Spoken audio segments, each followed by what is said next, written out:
आपने इस कॉलेज में किसी डायरेक्ट एडमिशन लिया था या फिर काउंसलिंग या मेरिट के बेस पे? बाकी जो बिहार लोकेशन से नहीं है तो एक्चुअल फीस हम बीटेक सीएससी ब्रांच की इनसे ही जान लें। इंटर्नशिप वगैरह का क्या है, अभी तक कहीं स्टार्ट किया है? कंपनीज तो आई होंगी ना इंटर्नशिप के लिए। अपने कॉलेज कैंपस में ही इंटर्नशिप क्यों चूज किया? बीटेक सीएससी के ऑन कोर्स फैकल्टीज कैसी है, क्लासेस किस अकॉर्डिंग रहती है, करिकुलम कितना स्ट्रॉन्ग है, यहाँ का कोडिंग कल्चर कैसा है, कौन कौन सी कंपनीज ने विजिट किया है कॉलेज में, यहाँ का एवरेज पैकेज क्या है, क्या उन बच्चों को ये कॉलेज टारगेट करना चाहिए या नहीं। Hello guys, so welcome back to our YouTube channel. आज मैं ना मेरठ आई थी क्योंकि बहुत सारे बच्चों का कमेंट आ रहा था और मैसेज पे भी क्वेरी आई थी कि दीदी कोई ऐसा कॉलेज बताओ जो कम बजट में अच्छा मतलब करिकुलम हो, फैकल्टी सपोर्टिव हो, पैकेज अच्छा दे और उसमें स्टूडेंट क्रेडिट कार्ड भी अप्लाई हो जाए और हमारी बीटेक सीएससी भी हो जाए इजीली। तो फिर मैंने सोचा कि क्यों ना आईएमटी मेरठ कॉलेज का कैंपस टूर कर लिया जाए। तो कैंपस टूर तो मैंने कर लिया है, तुम लोगों को वीडियो मेरे चैनल पे देखने के लिए मिल जाएगा। कैंपस टूर के साथ साथ मैंने सोचा स्टूडेंट रिव्यू भी कर लूं। तो अभी मैं हूँ एक स्टूडेंट के साथ जो है बीटेक सीएससी ब्रांच की स्टूडेंट। तो चलो इनसे हम जान लेते हैं कि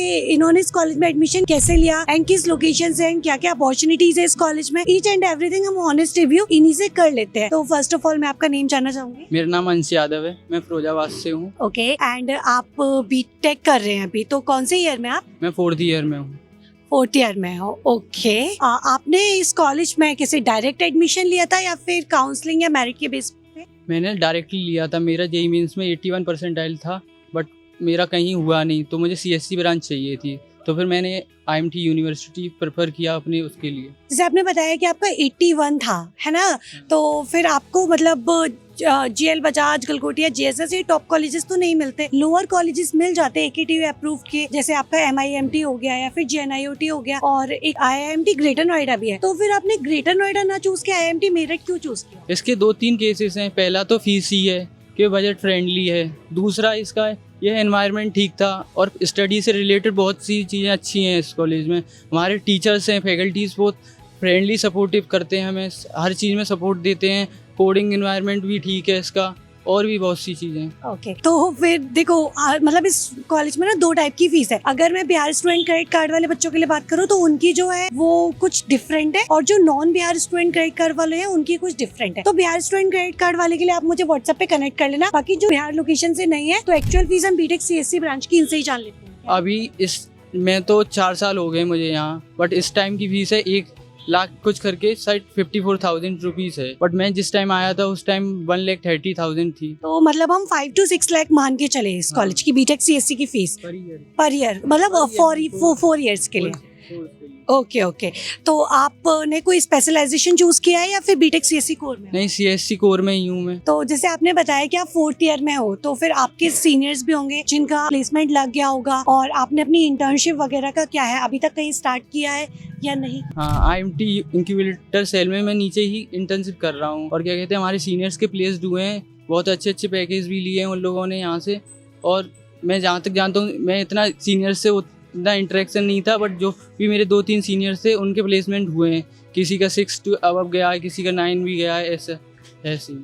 ओके, तो आपने बताया कि आप आईएमटी कॉलेज में ही इंटर्नशिप कर रहे हो, तो स्टूडेंट्स ये आपके लिए काफी ज्यादा बेनिफिट है कि अगर आपको outside to the campus internship नहीं करना है तो कॉलेज भी खुद के प्रोजेक्ट्स पे इंटर्नशिप प्रोवाइड करा रहा है, तो आप कॉलेज में रहकर भी इंटर्नशिप कर सकते हो। तो कंपनीज तो आई होंगी ना इंटर्नशिप के लिए? हाँ, कंपनी आई थी, अभी 21 को भी आई थी कंपनी, उसमें मैंने अप्लाई किया था, अभी पेंडिंग में है, बट मेरा जहाँ तक है मुझे मेरा सिलेक्शन हो जाएगा उसमें। ओके, तो आपने कॉलेज कैंपस में ही इंटर्नशिप क्यों चूज किया? ऐसा कोई स्पेसिफिक रीजन या एनवायरनमेंट?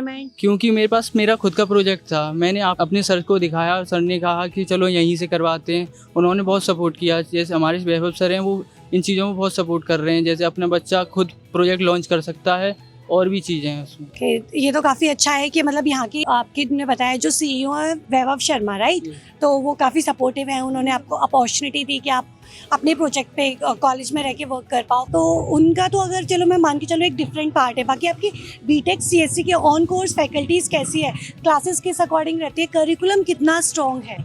करिकुलम तो बहुत स्ट्रॉन्ग है, बट टीचर्स बहुत फ्रेंडली नेचर है, हर चीज़ में सपोर्ट करते हैं, बाहर भी अंदर भी। जैसे हमारी क्लासेस में कोई डाउट है, हम 10 बार भी पूछ रहे हैं तो वो 10 बार बताने की कोशिश करते हैं कि बच्चे को कोई प्रॉब्लम ना हो कोडिंग से रिलेटेड।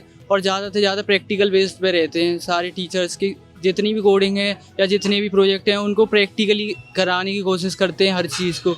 ये नहीं है कि छोड़ दिया बच्चे को कि बच्चे को आ नहीं रहा तो छोड़ दो, वो सिखाने की कोशिश कर रहे हैं, हर चीज़ में कैसे भी हेल्प करने की कोशिश कर रहे हैं हर बच्चे की, हर तरीके से। जैसे किसी की प्रॉब्लम, फैमिली प्रॉब्लम भी होती है, उनको भी खुद डिस्कस करते हैं बच्चे। तो मतलब यहाँ की फैकल्टी तो काफी सपोर्टिव है। एंड यहाँ का कोडिंग कल्चर कैसा है, क्योंकि बीटेक सीएससी ब्रांच में अगर बच्चे एडमिशन लेते हैं तो जैसे तुम लोगों को भी बहुत सारा डाउट आता है कि दीदी हर कॉलेज में कोडिंग इन्वायरमेंट उतना अच्छा नहीं होता, तो यहाँ का कोडिंग कल्चर कैसा है, आपको अभी तक कैसा लगा फैकल्टी? कोडिंग कल्चर बहुत अच्छा है यहाँ का। जैसे ये सारी चीजें हैं कि कोशिश करते हैं बच्चे, ये टोटली डिपेंड एक स्टूडेंट पे होता है। टीचर्स तो जितना सिखा के चले जाएंगे, बट बच्चा जितना इंटरेस्टेड होगा कोडिंग में उतना ही डिपेंडेंट रहती हैं चीजें सारी। ये नहीं है कि टीचर सिखा के चला गया तुम कोडिंग ही नहीं कर रहे हो तो नहीं हो सकती मैनेज।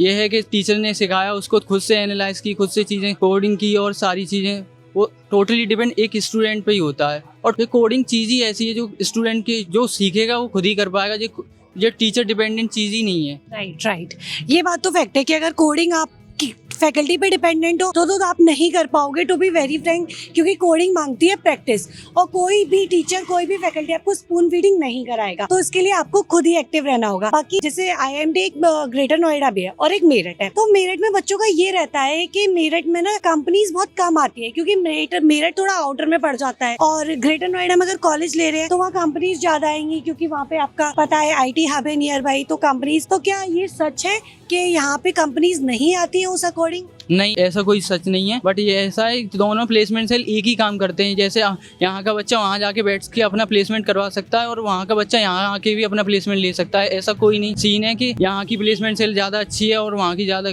खराब है, और ऐसा है कि वहाँ की ज़्यादा अच्छी है और यहाँ की खराब है, ऐसा कुछ वो नहीं है। ओके, मतलब प्लेसमेंट सेल जो है वो ऑलमोस्ट दोनों कॉलेजेस की सेम ही रहती है। बाकी आप जैसे आपने बताया 4th ईयर में हो, तो आपके सामने कंपनीज तो आई होंगी आपकी सीनियर्स के लिए, तो आप एक आइडिया अप्रोक्सीमेटली हमारे स्टूडेंट्स को दे सकते हो कि कौन कौन सी कंपनीज ने विजिट किया है कॉलेज में? इस बार अभी TCS भी आई थी, एक्सेंचर भी आई थी और विप्रो भी आई थी, बट इतना प्लेस नहीं हुए थे बच्चे, क्योंकि किसी को यहाँ के बच्चों का एनवायरनमेंट उतना ठीक नहीं है। जैसे कि उस कंपनी के लेवल पे एक एनवायरनमेंट नहीं बना पा रहे हैं बच्चे, अभी थोड़ा स्टार्टिंग है और ये चीज़ें प्रॉब्लम आ रही है बच्चों को। बट 1-2 बच्चे गए भी हैं, TCS में भी गए हैं और विप्रो में भी गए हैं। ओके, मतलब प्लेसमेंट जो है वो बेसिकली बच्चों पे डिपेंड करता है। ये टोटली डिपेंड बच्चों पे ही करता है प्लेसमेंट। जो बच्चे मेहनत करेंगे तो ऑटोमेटिकली प्लेसमेंट हो जाएगा, जब बच्चे नहीं करेंगे तो प्रॉब्लम तो आएगी। आपने बताया कि जैसे एचेंचर्स आई थी और TCS आए थे, तो बच्चों का प्लेसमेंट उतना अकॉर्डिंग नहीं लग पाया था, क्योंकि बच्चों में उतना डेवलपमेंट नहीं है। तो डेवलपमेंट का रीजन क्या है? लोकल का क्राउड ज्यादा है या फिर फैकल्टीज में कहीं ना कहीं लूप होल्स है? वो किस रीजन से बच्चों का डेवलपमेंट नहीं हो पाया? ये लोकल का क्राउड भी ज़्यादा है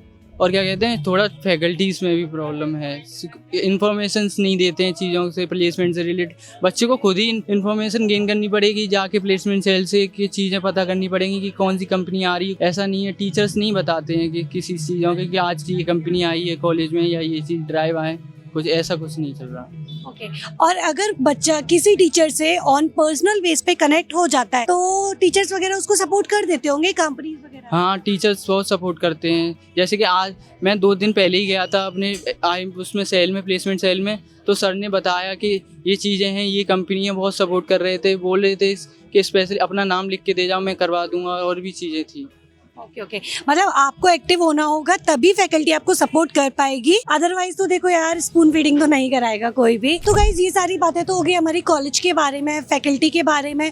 अब तुम लोगों के मन में भी डाउट हो रहा होगा कि दीदी ने सब कुछ बता दिया, बट मेन इंपॉर्टेंट ROI कैसे रिकवर करना है वो तो बताया ही नहीं। तो चलो हम थोड़ा सा प्लेसमेंट के बारे में भी जान लेते हैं कि यहाँ का एवरेज प्लेसमेंट क्या कैसा रहता है। वैसे तो मैंने कॉलेज के बारे में एवरेज, हाईएस्ट और एवरीथिंग का वीडियो बना रखा है, आपको मेरे यूट्यूब चैनल पे मिल जाएगा। बट हम अभी कॉलेज में है तो हम स्टूडेंट से ही पूछ लेते हैं कि यहाँ का एवरेज पैकेज क्या रहता है। एवरेज पैकेज यहाँ का 5 to 6 लाख जा रहा है इस बार भी, हमने सुना है। इससे पहले भी 4 to 5 था, हर साल ऐसा ही कुछ जा रहा है, इससे ज़्यादा नहीं जा रहा अभी तक।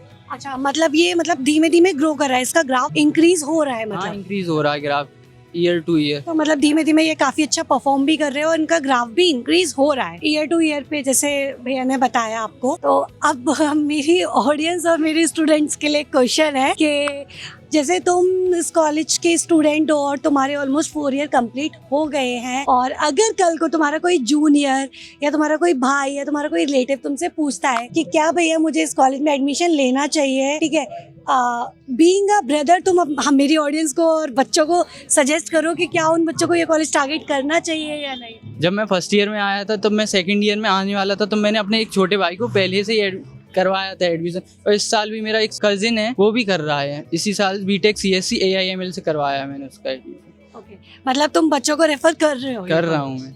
Okay okay, on his personal base ये रेफर कर रहा है, तो मतलब कहीं ना कहीं कॉलेज में ऐसी क्वालिटी है, ऐसे फीचर्स है जिसकी वजह से ये स्टूडेंट जो है अपने कजन्स को, अपने ब्रदर्स को एडमिशन दिला रहा है। तो आप लोग टारगेट करना चाहते हो अगर, या फिर आप लोगों को इस कॉलेज से कोई भी रिलेटेड डाउट हो, तो स्क्रीन पे दिए गए मेरे व्हाट्सएप नंबर पे मुझसे कनेक्ट कर लेना।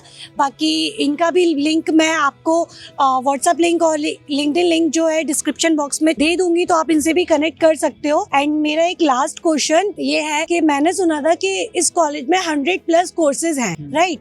तो क्या 100+ कोर्सेज के अकॉर्डिंग ही उतना अकॉर्डिंग फैकल्टीज और एनवायरनमेंट एक्चुअल में प्रोवाइड करा रहा है या नहीं करा रहा है? हाँ, करा रहा है। 100+ कोर्सेज हैं। इसमें अभी एस्ट्रोलॉजी भी आया है, इसी ईयर आया है एस्ट्रोलॉजी से। उसमें भी बच्चे इंटरेस्ट दिखा रहे हैं अपना। और जैसे BCA कोर्सेज हैं, हमारा MCA हो गया, बहुत अच्छे कोर्सेज हैं। और बीटेक में भी हमारा CSC और AIML DS और सारी चीज़ें अच्छी हैं, सारे कोर्सेज अच्छे हैं। फैकल्टीज़ हमारे उनसे रिलेटेड बहुत अच्छे हैं, और भी अकाउंट ऑफिस और सारे फैकल्टीज सब कुछ फ्रेंडली यहाँ पे है। सो गाइज, आपको पता चल गया है कि अगर आप बीटेक नहीं अनदर कोर्स भी टारगेट कर रहे हो इस कॉलेज से, तो आपको फैकल्टीज वगैरह काफी सपोर्टिव मिल जाएंगे। एंड ये था हमारा हॉनेस्ट रिव्यू, जो आपको मेरे थ्रू नहीं, आज एक IIMT मेरठ की स्टूडेंट के थ्रू पता चला है कि कॉलेज में क्या क्या फैसिलिटीज है, क्या क्या फैसिलिटीज नहीं है। ठीक है, बाकी आप लोग मुझे कमेंट सेक्शन में बताना कि आप अगर कॉलेज टारगेट कर रहे हो तो IIMT मेरठ के लिए आपका क्या ओपिनियन है। बाकी अगर तुम्हारा बजट कम है या तुम्हारा JEE में लो परसेंटाइल है, तो भी तुम इस कॉलेज को टारगेट कर सकते हो। और जैसे भैया ने बताया कि प्लेसमेंट जरूरी नहीं है आपको इस लोकेशन में ही मिले, प्लेसमेंट आपको ऑल ओवर इंडिया में कहीं भी मिल सकता है। बाकी इस कॉलेज का अगर पूरा कैंपस टूर का वीडियो भी देखना है, तो वो वीडियो भी आपको मेरे चैनल पे देखने के लिए मिल जाएगा। मैंने पूरा कैंपस टूर का भी वीडियो बना रखा है। बाकी आपको इस कॉलेज से कोई भी डाउट हो रिगार्डिंग टू द स्कॉलरशिप या फिर एडमिशन प्रोसेस या फिर स्टूडेंट क्रेडिट कार्ड ही डाउट में आपके क्यों ना हो, आप स्क्रीन पे दिए गए मेरे व्हाट्सएप नंबर पे मुझसे कनेक्ट कर लेना। मैं आपको हेल्प कर दूंगी इस कॉलेज में एडमिशन दिलाने में, या फिर आपको हॉनेस्ट रिव्यू चाहिए हो भैया से, तो उनसे बात कराने में मैं आपको हेल्प कर दूंगी। बाकी अगर मेरा वीडियो अच्छा लगा हो तो लाइक, शेयर एंड सब्सक्राइब करना। मिलते हैं हमारे नेक्स्ट वीडियो में।